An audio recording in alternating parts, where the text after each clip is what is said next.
қашанда бейіп көретін мен басқадан. Менің әкем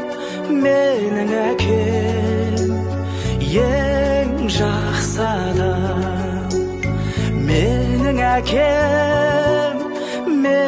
әкем ең жақсы адам.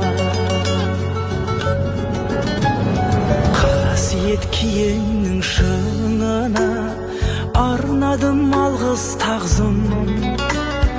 Еш мектеп жете алмас құнына ең мықты ұстазым. Аңсайды ұлына әр әке, елде жоқ бақ қонғаным. Жетеді мен үшін жан әке.